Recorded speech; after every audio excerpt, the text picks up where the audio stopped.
Episode 6 arrived here in the UK on New Year's Day, and like many of you, I found myself contemplating my existence, vowing to never hit the town again, all while nursing a rather sore head. Twilight is upon me, and soon night must fall. But with the extra time spent planning this video, I had the chance to dive a bit deeper into what wasn't just another thrilling adventure, but a true turning point for the show. For at Acton he did plunder. Packed with emotional breakthroughs and daring escapes, the kids prove that even when split apart, their bond remains their greatest strength.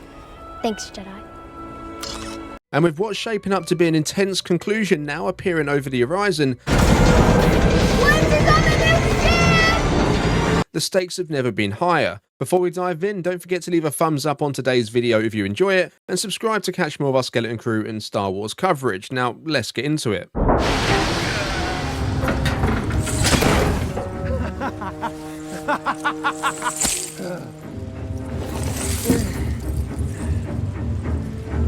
Last time we followed the group as they departed Akron aboard the Onyx Cinder, setting the stage for darker tones and high-stakes revelations. Tensions rose as SM-33, restrained after his violent outburst, was reactivated and revealed a massive truth. The ship was legendary, captained by Tak Renard, a feared pirate obsessed with Atatin's treasure. Renard's betrayal by his concubine and the Onyx Cinder's crash on Atatin were recounted, though the captain's body remained unaccounted for, fueling speculation that he survived. The group headed to Skull Ridge Mountain, now a luxury spa hiding Renard's lair. Jod's past caught up with him when bounty hunter Pocket recognized him, escalating the danger. While searching the resort, the kids discovered Renard's sigil and navigated deadly traps to access his treasure-filled chamber. Among the horde, Wim found a High Republic-era lightsaber, narrowing the timeline of Atatin's disappearance. As pirates closed in, the group retrieved Atatin's coordinates, while Jod, consumed by greed, I invoke my right to challenge the captain as per the code.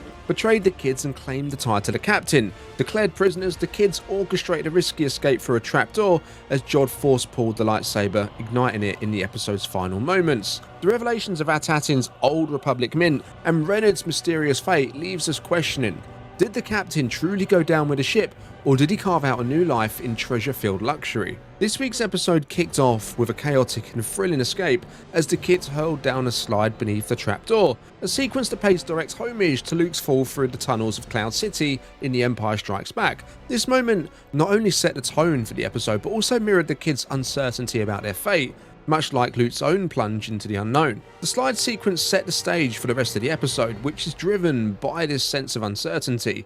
For the first time this season, the kids are navigating a strange and hostile world truly alone, forcing them to rely on their instincts and each other in ways they haven't had to before. It's here that we see KB struggling, her augmentations hindering her as she tries to keep up with the others. This episode really feels like KB's moment to shine, much like episode 4 was for Neil, but we'll dive into KB's story in a moment. Meanwhile, the New Republic arrives in their X-Wings, Like the ones that Kim called.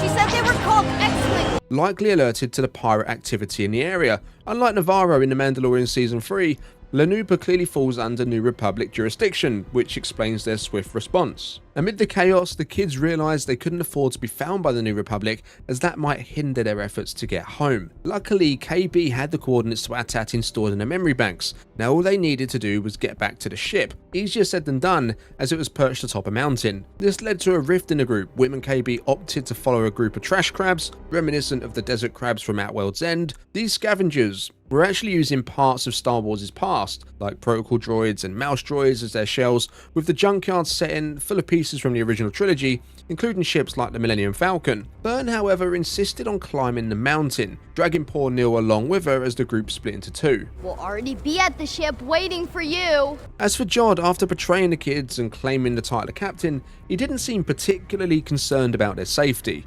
When we catch up with him, he's climbing out of Renard's lair, greedily hauling as much treasure as he can carry. His triumphant moment is cut short, however, as he's confronted by the Spa's workers and Brutus's crew, who are intent on capturing him and delivering him to Captain Brutus. In an effort to defend himself, Jod calls SM-33 to attack. 33! Attack! Emerging from the lair covered in treasure, 33 demonstrates his unwavering loyalty to his new captain, but is quickly shot and shut down by the pirates. Meanwhile, the New Republic's closing in. Brutus's crew knows time is of the essence. Now back at the pirate base, which is revealed to be a repurposed Republic medical station from the Clone Wars, the so-called Mad Captain Silvo is found guilty and sentenced to death by airlock. However, one of the crew, presumably under Jod's command when he was in charge, reminds them of his right to last appeal under the Pirate Code. Seizing the moment, Jod uses his charisma and quick thinking to talk his way out of trouble. He reiterates the pirates' struggles, they're hungry, credits are scarce, and life is unforgiving. Then he plays his last card, pointing them toward Atatin and its legendary treasure, claiming he heard it from Tak Renard himself, which he did via hologram seen in Renard's lair. While surprising that Jod would reveal Atatin's secret so readily, it's clear he's playing the only card he has left, yet this move feels calculated. There's likely more to his plan than meets the eye, which we'll delve into later. We learn of an old pirate shanty which recounts Tak Renard's journey to Atatin, Aboard the Onyx Cinder, which finishes with the words Atatin he did plunder. While this could suggest that Renard did indeed survive the crash, it's more likely the song reflects what the galaxy believes happened, rather than hard fact. Sensing an opportunity too good to pass up, Brutus spares Jod's life for now, deciding to head to Atatin, but the stakes are clear.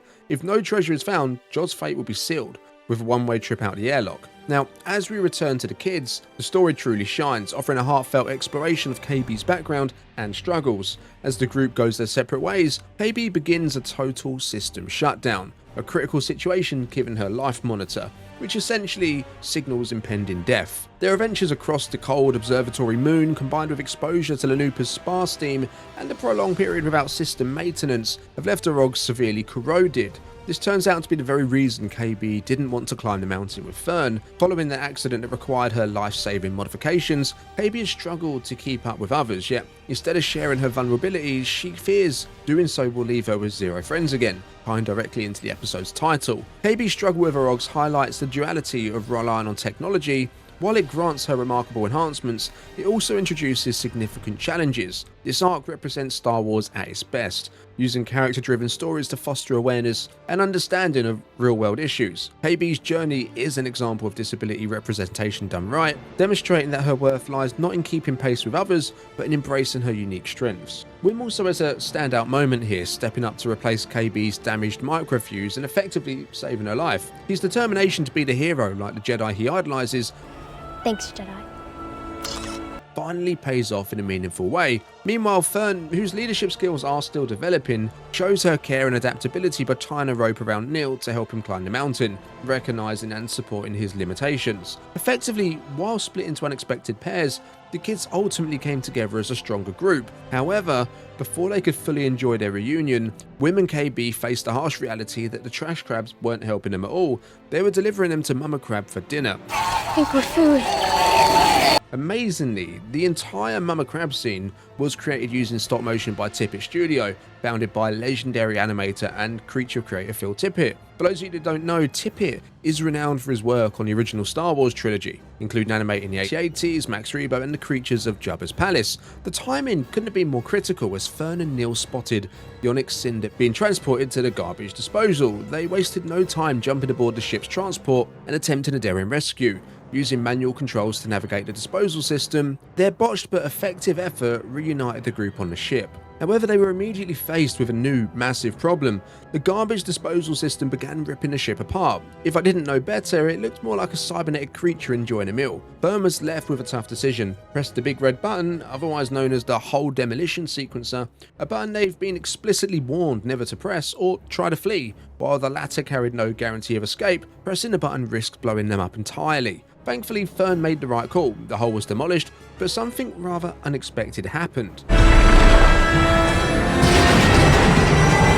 The ship shed its armour, revealing a near pristine luxury yacht beneath the rusted pirate exterior. This transformation wasn't just a visual spectacle, it symbolised the kids' growth and readiness to take control of their own fate. No longer relying on others who might betray or let them down, They're now a unified team, fully prepared for the challenges ahead. The ship was no longer just a relic of the past, it had evolved into a symbol of the group's resilience and independence, setting the stage for the final act. So, as I said, episode 6 really felt like a pivotal moment for Skeleton Crew. It wasn't just another adventure, it was about growth, both for the kids and their dynamic as a team. KB's arc for me stole the show, giving us a deeper look into her struggles with her Ogs and the fear of being left behind. It was powerful stuff, showing that her value isn't about keeping up, but about embracing her unique strengths. Wim stepping up to help her felt like his own Jedi moment, while Fern showed real growth as a leader by supporting Neil during their climb. Then there's Jod. His actions kept us guessing, using a pirate code to save himself and directing the pirates towards Atatin's treasure. The old shanty about Tak Renard added to the mystery of the captain and whether he truly met his end. And of course, Yonick Cinder's transformation into a sleek luxury yacht wasn't just a visual upgrade, it was a symbol of the kids' evolution. They're no longer just passengers in someone else's story, they're taking control. Ready for what comes next with the stakes set for Atatin, the stage is perfectly set as we enter the final parts of the show. While this week's episode was slower in pace, don't get me wrong, it still had some great action scenes, but overall it focused more on character development, which was much needed for KB. We've already had Neil's moment on Akron, where his kindness took centre stage, and Wim and Fern often dominate the spotlight as the group's de facto leaders. This episode felt like the perfect opportunity to give KB her due, exploring her struggles and growth in a meaningful way. I think this episode came at just the right time, especially this close to the end of the season. We've had plenty of fast-paced moments and tension throughout, but now was the moment to take a step back and catch our breath before heading into what looks to be an explosive finale. That said, I have to admit, I was a little surprised by how easily Jod gave up the secrets of Atatin's treasure to Brutus and the crew. Then again, it was his only card to play at the time, and if there's one thing we've learned about Jod, it's that he can't be trusted, not with the kids, and certainly not with other pirates. I bet anything he still has another trick up his sleeve. So that brings me to what might just be the ultimate question of the season. Will Jod come good in the end, or is he truly only in it for himself, destined to stay that way? As always, drop your thoughts, theories and wilder speculations down in the comments below. Don't forget to leave a thumbs up if you've enjoyed today's video, and remember to subscribe if you'd like to catch more. I'll see you in the next one, and may the Force be with you.